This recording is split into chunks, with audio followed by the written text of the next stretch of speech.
Ipinaalala ng ilang eksperto sa mga manggagawang Pilipino na ugaliin ang work-life balance. Yan ay matapos na halos mangulelat ang Pilipinas sa isang global study tungkol sa quality of life ng mga manggagawa. Para bigyan ng mukha ang balita, Mobile Journal, RR Tubise. Tagal ng weekend, no? Pagod ka na? Paano na ang me time? Ang bebe time? Ayan, work pa more. Dahil ang Pilipinas daw ang isa sa may pinakapangit na work-life balance sa mundo. Agree ba kayo? Lesson learned. Yan na lang ang nasabi ng college professor na si Jason Carmona. Siya ang netizen na nag-viral matapos i-share online ang text message na nakuha mula sa isang magulang.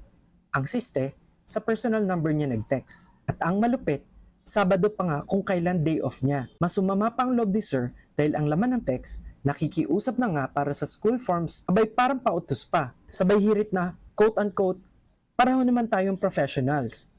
So nagulat ako na come Saturday morning, medyo kakagising ko lang din nun eh. Siyempre, gusto ko magpahinga. It's a beautiful Saturday morning. Tapos biglang nakaka-receive ka ng ganong klaseng message talking about being professional.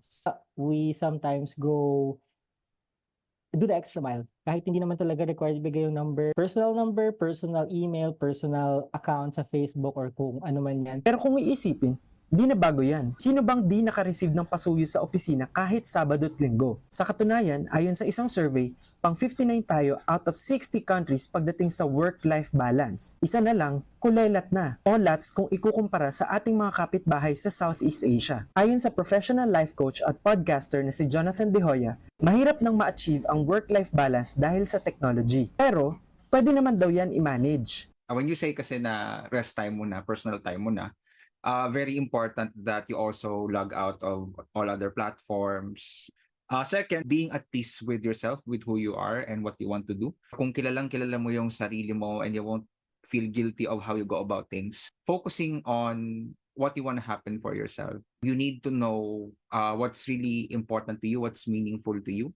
Work po tayo, opo. Pero di po tayo robot.